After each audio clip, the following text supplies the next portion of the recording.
दुनिया का सबसे खतरनाक और ताकतवर राजा, जिसने अपनी जिंदगी में वो हर एक चीज हासिल की जो उसने चाही, पर उसकी जिंदगी में उसने कभी दो पल सुकून के नहीं देखे। इसीलिए ईश्वर ने उसे एक और मौका दिया और दूसरी दुनिया में रीइंकारनेट किया, जहां मैजिक भी एग्जिस्ट करता है। तो क्या दुनिया का सबसे खतरनाक राजा अपनी नई जिंदगी में सुकून के दो पल हासिल कर पाएगा? चलिए जानते हैं। कहानी की शुरुआत में हम एक आदमी को देखते हैं जिसकी बॉडी में से बहुत ही खतरनाक ऑरा निकल रहा था, और हम देखते हैं कि ये आदमी उसके सामने मौजूद एक लड़की को खत्म कर देता है, और फिर ये उस दुनिया का राजा बन जाता है। और जो भी इसके सामने आकर इससे लड़ने की हिमाकत करता है, ये राजा उस शख्स को सिर्फ हराता नहीं बल्कि खत्म कर देता है। जिसके बाद हम देखते हैं कि फाइटिंग प्लेन से इस दुनिया के शहरों पर बम गिराए जाते हैं। ये नजारा देखने पर बिल्कुल किसी कयामत की तरह लग रहा था, और ये सब तबाही यही राजा करवा रहा है। लोग दर्द के मारे तड़प तड़प कर चिल्ला रहे हैं, पर इसे किसी की चीख सुनाई नहीं देती। ये इंसानियत का सबसे खतरनाक और ताकतवर राजा है। पर एक दिन ये राजा अपने मुकुट को देखता हुआ कहता है, हाँ, अब मैं एक राजा बन चुका हूँ। और इसके अगले ही पल वो खुद को डूबता हुआ पाता है, और यहाँ एक आवाज उससे कहती है कि अपनी अगली जिंदगी में रोशनी की तलाश करना। और फिर जब इसकी आंखें खुलती हैं, ये अपने सामने एक आदमी और औरत को पाता है। ये दोनों इसे देख बहुत खुश हो रहे थे। इससे पहले कि इसे कुछ समझ आता, यह आदमी कहता है, आर्थर, देखो ये मैं हूँ, तुम्हारा पापा, और मेरा नाम रे है। तभी ये मोहतरमा कहती हैं, और मैं हूँ तुम्हारी माँ, एलिस। और ये सब बातें सुन अब आर्थर को समझ आता है कि उसका फिर से जन्म हुआ है। अगले सीन में हम देखते हैं कि आर्थर की माँ उसे दूध पिला चुकी हैं और उसका पेट पूरी तरह से भर चुका है। और दोस्तों, अब वो महान राजा जो अनगिनत युद्ध जीता है, अब उसका अपने इस नन्हे से शरीर पर काबू नहीं है। पॉटी करने के बाद उसकी माँ ही उसे साफ करती हैं, और इसीलिए आर्थर को यहाँ खुद पर बहुत शर्म आती है। फिर अगले सीन में आर्थर के पिता रे यहाँ मैजिक का यूज करके दिखाते हैं, और एक ही मुक्के में एक बड़े से पत्थर को तोड़ देते हैं। पर इससे पहले कि वो अपनी ताकत की नुमाइश करते, एक पत्थर उनके सिर पर आकर गिरता है। सो अब आर्थर की माँ अपने पति को हील करती हैं, और आर्थर ये सब देख रहा था क्योंकि उसकी पिछली दुनिया में मैजिक जैसी कोई चीज नहीं थी। फिर इसके बाद आर्थर के पिता एक बड़े से बीस्ट को एक ही मुक्के में हरा देते हैं। शायद वो अपने बाकी के दोस्तों के साथ किसी मिशन पर आए थे। दूसरी ओर घर पर आर्थर की माँ अपने पति के आने का इंतजार कर रही थी, और थोड़ी ही देर में वो घर आ जाते हैं। पर आर्थर यहाँ देखता है कि उसके पिता अपने हाथ में वेपन टाइप ग्लव्स पहने हुए हैं जो काफी नुकीले थे। इसीलिए आर्थर फैसला करता है कि वो भी जल्द से जल्द अपने लिए ताकत पाएगा। पर तभी उसकी माँ कहती है, चलो तुम पापा से मिल लिए, अब सोने का वक्त है। आर्थर यहाँ अपने माँ बाप को देख सोचता है, मैं इतना छोटा हूँ कि कुछ नहीं कर सकता, पर यह जिंदगी इतनी बुरी भी नहीं है। जिसके बाद वो सो जाता है, क्योंकि अपनी पिछली जिंदगी में जब भी वो सोने की कोशिश करता, कोई ना कोई उसे मारने के लिए आता। आर्थर हर बार अपने दुश्मनों को खत्म कर देता, पर वो कभी चैन की नींद नहीं सो पाया। अब ऐसे ही कई दिन गुजरते हैं। आर्थर के माता पिता आर्थर को रेंगते हुए देख रहे थे, और अब पहली बार आर्थर अपना चेहरा शीशे में देखता है। फिर इसके बाद आर्थर की माँ उसे प्यार से किस करके सुला देती हैं। पर अपनी माँ के जाते ही आर्थर आंखें खोल लेता है, और अपने झूले से नीचे उतर अपनी माँ से छुपता हुआ दरवाजे की ओर जाने लगता है। दोस्तों, इस कमरे में थी बहुत सारी किताबें। जिसके बाद आर्थर एक किताब उठाकर पढ़ने लगता है, क्योंकि वो ये बात जानता है कि नॉलेज ही सबसे बड़ा हथियार है। और किताब पढ़ के आर्थर को पता चलता है कि वो डाइकाथन नाम के कॉन्टिनेंट में पैदा हुआ है, जहाँ 3 किंगडम है। पहला है डार्क किंगडम, और इस राज्य में ड्वार्फ्स रहते हैं। दूसरा है एलेनोयर किंगडम, जहाँ घने जंगलों में एल्फ्स रहते हैं। और आखिरी है द साफिन किंगडम, जहाँ आर्थर रहता है, और यहीं इंसान रहते हैं। और यहाँ का भी एक राजा है। आर्थर को जानने को मिलता है कि इस दुनिया में राजगद्दी को इनहेरिट किया जाता है, ना कि उस पर कब्जा किया जाता है, जैसा उसने अपनी पिछली जिंदगी में किया था। जिसके बाद आर्थर एक और किताब निकालता है, और उसे पता चलता है कि उसकी दुनिया की तरह ये दुनिया ज्यादा डेवलप नहीं है, पर इस दुनिया में मैजिक है। इस दुनिया में एक पावर का सोर्स एग्जिस्ट करता है जिसे माना कहते हैं, लेकिन मैजिक का इस्तेमाल सिर्फ 100 लोगों में से एक शख्स ही कर पाता है। और इस दुनिया में माना 2 प्रकार से यूज होता है, ऑगमेंटिंग एंड कंज्यूरिंग। ऑगमेंटिंग का यूज करने वाले अपनी बॉडी को माना से इनहेंस कर लेते हैं, जिससे उनकी फिजिकल पावर्स बहुत ही ज्यादा बढ़ जाती हैं। और जो कंज्यूरर्स होते हैं वो अपने माना का इस्तेमाल मैजिक अटैक्स करने में करते हैं, जैसा कि एलिस की माँ ने किया था। अब माना को कंट्रोल सिर्फ माना कोर की मदद से ही किया जा सकता है। माना कोर में स्पेल कास्टर अपने माना को एक जगह पर फोकस करता है और उसमें माहिरता हासिल करने के बाद ही वो एक मेज बनता है। आर्थर सोचता है कि क्या उसके पास भी कोई ऐसी ताकत होगी। अपनी पिछली जिंदगी में वो की का यूज करता था, ये एक इंटरनल पावर होती है। आर्थर सोचता है कि क्या उसकी पिछली जिंदगी की नॉलेज उसकी इस जिंदगी में कुछ काम आएगी। जिसके बाद हम देखते हैं कि आर्थर प्रैक्टिस करने लगता है, पर इससे पहले कि वो अपनी ताकत के बारे में कुछ समझ पाता, उसकी माँ उसे उठाकर कहती है, तुम यहाँ क्या कर रहे हो आर्थर? क्या तुमने पॉटी कर ली है? आर्थर मन में कहता है, सॉरी टू से, बट मैंने ऐसा कुछ नहीं किया। पर दोस्तों, असल में आर्थर पॉटी कर चुका था और उसे ये बात पता भी नहीं चली। जिसके बाद उसकी माँ उसे इस लाइब्रेरी में से ले जाती है और ऐसे ही 2 साल गुजर जाते हैं। आर्थर की माँ आर्थर के बारे में ही लिख रही थी कि आर्थर बहुत ज्यादा प्यारा है और उसे नई चीजें सीखना बहुत ज्यादा पसंद है, पर आज तक हमने उसे मुस्कुराते हुए नहीं देखा। जिसके बाद हम आर्थर को उसके पिता के साथ देखते हैं। आर्थर तलवारबाजी की प्रैक्टिस कर रहा था, पर तभी एलिस आकर रे को गुस्से में घूरने लगती है। तुम मेरे प्यारे आर्थर को ये क्या सिखा रहे हो? हाँ, उसे अभी ढंग से चलना तक नहीं आता। और अपनी 2 साल की जिंदगी में आर्थर एक बात समझ चुका है कि इस दुनिया में औरतों की चलती है, क्योंकि उसकी माँ के आगे उसके पिता की जरा भी नहीं चलती। जिसके बाद आर्थर की माँ उसे लेकर टाउन में आती है। आर्थर आसपास की चीजों को देख इस दुनिया के बारे में और भी समझ रहा था। इस दुनिया में ऐसे कई सारे जादुई पत्थर होते हैं जो उसकी दुनिया में नहीं पाए जाते थे। साथ ही वो यहाँ पहली बार किसी शख्स को जादू करते हुए देखता है और फिर ऐसे ही शाम हो जाती है और हम देखते हैं कि आर्थर सो चुका है। जिसके बाद आर्थर हमें बताता है कि उसके माता पिता उसका बहुत ही ज्यादा ख्याल रखते हैं और उससे बहुत ज्यादा प्यार भी करते हैं। पर दोस्तों, पिछली जिंदगी में आर्थर एक अनाथ था और इस दुनिया में उसे माता पिता का जो प्यार मिल रहा है वो आर्थर के लिए बहुत सुकूनदायक है।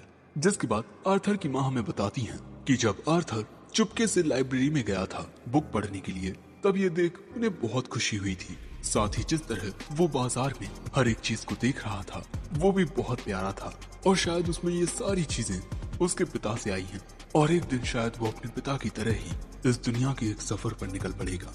पर उसकी माँ चाहती है कि आर्थर एक सुकून भरी जिंदगी जिए। अगले सीन में आर्थर अपने पिता को मैजिक का यूज करते हुए देखता है और वो खुद को बहुत ही ज्यादा खुशकिस्मत समझता है, क्योंकि उसे इस दुनिया के बारे में इतना कुछ सीखने को मिल रहा है। दोस्तों, यहाँ आर्थर के पिता अपने मैजिक का यूज करके जमीन पर पड़े हुए पत्थरों को हवा में उड़ा देते हैं, लेकिन ये बहुत ही कम पत्थर थे। जिसके बाद वो आर्थर से कहते हैं, तुम्हारे पिता बहुत औसम है ना? पर आर्थर मन में कहता है, इतने से पत्थरों को तो हम हाथ से ही उठा लेते। पर तभी उसकी माँ आकर कहती है, अभी तुमने अपने पिता का जलवा देखा ही कहाँ है, देखो जरा। जिसके बाद हम देखते हैं कि रे अपने माना को रिलीज करते हुए जमीन पर लात मारते हैं, जिससे जमीन हिल जाती है और ये देख आर्थर इम्प्रेस हो जाता है। और अब आर्थर भी कुछ ट्राई करना चाहता था, पर उसकी माँ कहती है कि चलो अब तुम्हारे सोने का वक्त हो गया है। तभी आर्थर लाइब्रेरी की ओर अपने हाथ बढ़ाता है। सो उसकी माँ कहती है कि अभी तुम्हारे सोने का वक्त है। सो अब आर्थर अपनी माँ की ओर बहुत प्यार से देखने लगता है और अब उसकी माँ को ना चाहते हुए भी आर्थर की बात माननी पड़ती है। जिसके बाद हम देखते हैं कि आर्थर अब बुक पढ़ने लगता है और उसकी माँ के चाहते ही वो मैजिक की प्रैक्टिस करने लगता है। कंसंट्रेशन के जरिए आर्थर अपनी बॉडी में मौजूद माना को एक जगह पर फोकस करने लगता है।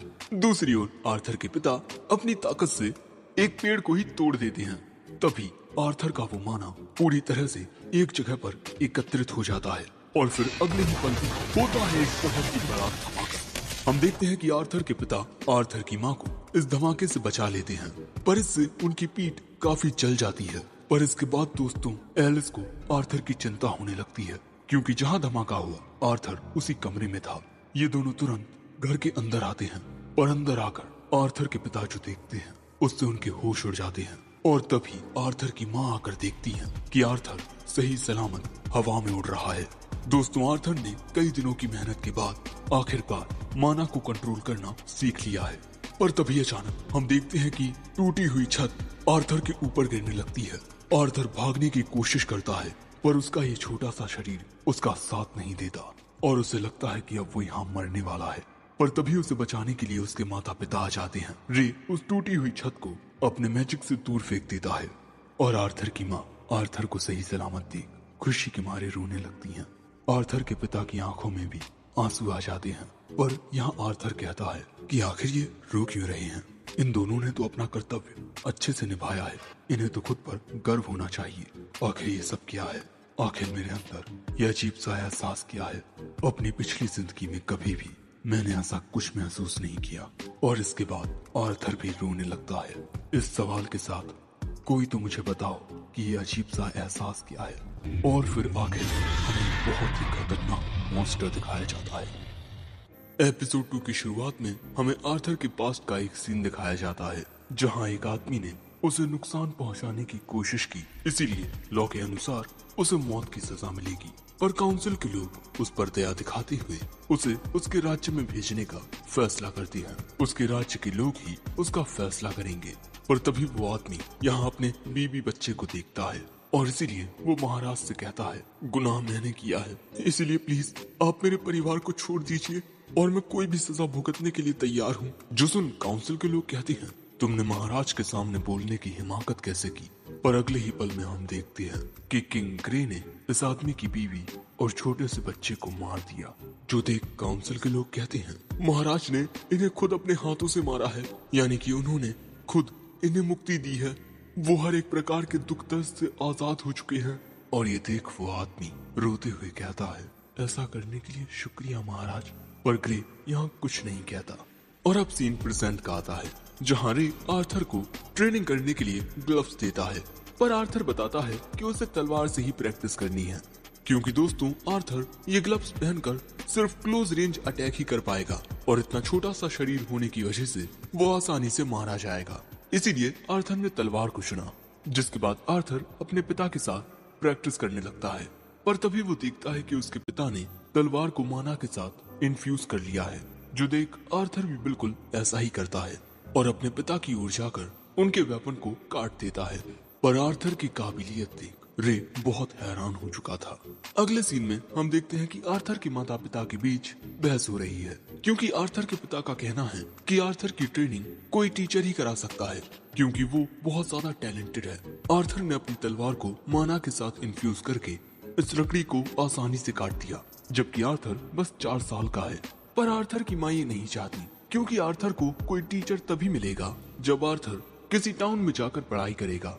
ग्रे कहता है, पर तुम्हें उसके भविष्य के बारे में सोचना चाहिए। एलिस कहती है, मैं आर्थर के बिना नहीं रहना चाहती। और इसी वजह से इन दोनों के बीच बहस हो रही थी। सो यहाँ आर्थर सजेस्ट करता है कि इन सभी को टाउन में चले जाना चाहिए। जो सुन ये दोनों हैरान होकर कहते हैं कि अरे आर्थर ने तो बिल्कुल सही कहा। और अब आर्थर ये देख खुश होता है कि उसके माता पिता अब फिर से प्यार से बातें कर रहे हैं। अब इसके बाद हम देखते हैं कि आर्थर का परिवार यहाँ से जाने के लिए तैयार है। और यहाँ पर आर्थर अपना इंट्रोडक्शन अपने पिता के कुछ साथियों को देता है, जो उनके साथ हंटिंग करते हैं। इसके अलावा भी ये लोग एक साथ काफी वक्त गुजारते हैं। और साथ ही ये वो पार्टी है जिसमें आर्थर के माता पिता पहले काम कर चुके हैं, ट्विन हॉर्न्स। और इस पार्टी के लीडर का नाम है एडम क्रैश। तभी एंजेला रोज नाम की एक लड़की आर्थर को सीने से लगा लेती है। और इन महाशय का नाम है डर्डन वॉकर। और ये मोहतरमा है जैस्मीन फ्लेम्सवर्थ। और ये है हेलन शार्ड। जिसके बाद ये सभी अपने नए सफर पर निकल पड़ते हैं। और इनका ये सफर थोड़ा लंबा होने वाला है।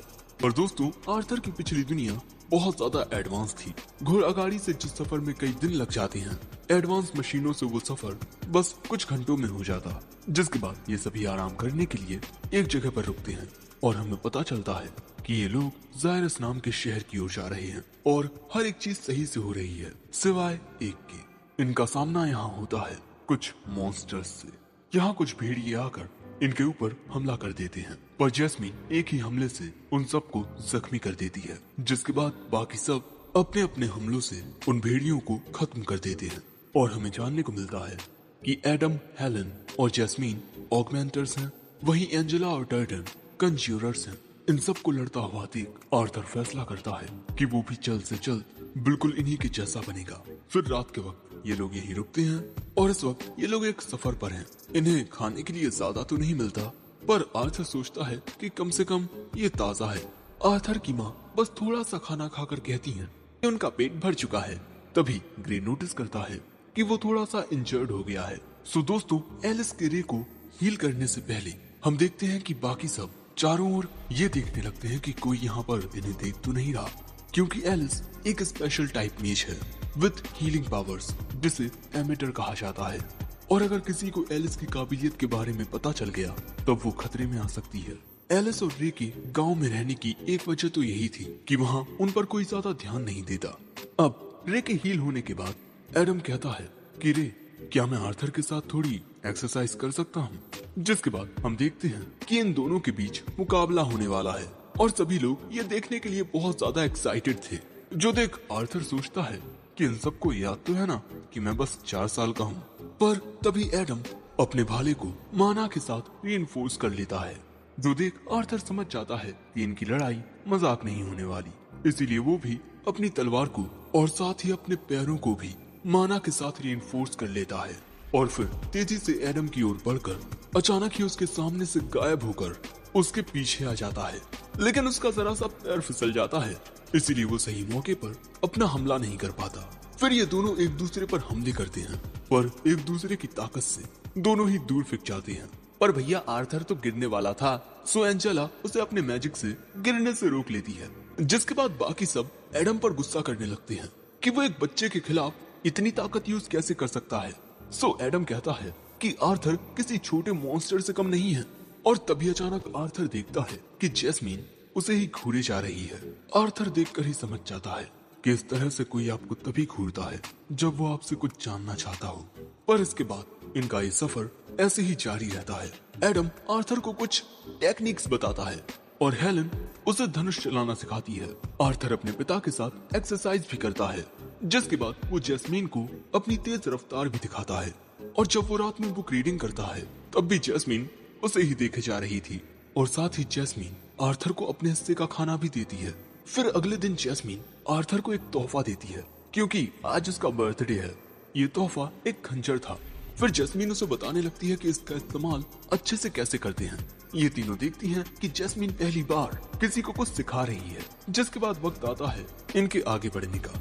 पर तभी आर्थर देखता है कि उसकी माँ शायद से थोड़ा अजीब महसूस कर रही है, पर इस बारे में वो किसी से कुछ नहीं कहती। जिसके बाद ये सभी एक पहाड़ी रास्ते से आगे बढ़ रहे होते हैं, पर अचानक ही बैंडिट्स इन पर हमला कर देते हैं, इसीलिए इन्हें रुकना पड़ता है। और दोस्तों, यहाँ पर बहुत सारे बैंडिट्स थे। इन सबको चारों ओर से घेर लिया गया है। तभी बैंडिट्स का लीडर आदेश देता है कि औरतों और बच्चों को मत मारना, इन्हें हम अच्छे दाम पर बेच देंगे। जिसके बाद सभी बैंडिट्स एक साथ इनके ऊपर हमला करने के लिए टूट पड़ते हैं। ये सब भी बैंडिट से लड़ना शुरू कर देते हैं। एडम और जैस्मीन तेजी से इन बैंडिट्स को खत्म कर रहे थे। बाकी सब भी एक दूसरे का अच्छे से साथ दे रहे थे, पर यहाँ पर बहुत सारे बैंडिट्स थे और ये लोग इनसे लड़ते हुए अब थकने लगे हैं। आर्थर के पिता भी बहुत ज्यादा जख्मी हो चुके हैं, इसीलिए आर्थर की माँ अपने पति को हील करने के लिए बाहर निकल आती हैं। पर रे कहता है ऐसा मत करना, अगर उन्हें तुम्हारी ताकत का पता चल गया तब दिक्कत और भी ज्यादा बढ़ जाएगी। आर्थर, अपनी माँ को लेकर यहाँ से भागो। आर्थर कहता है मुझ में भी इनसे लड़ने की ताकत है। सो आर्थर के पिता कहते हैं उस ताकत का इस्तेमाल अपनी माँ की हिफाजत करने में करो, क्योंकि इस वक्त उसके पेट में एक बच्चा है। और अब आर्थर को समझ आता है कि आखिर क्यों उसकी माँ को थोड़ा अजीब महसूस हो रहा था।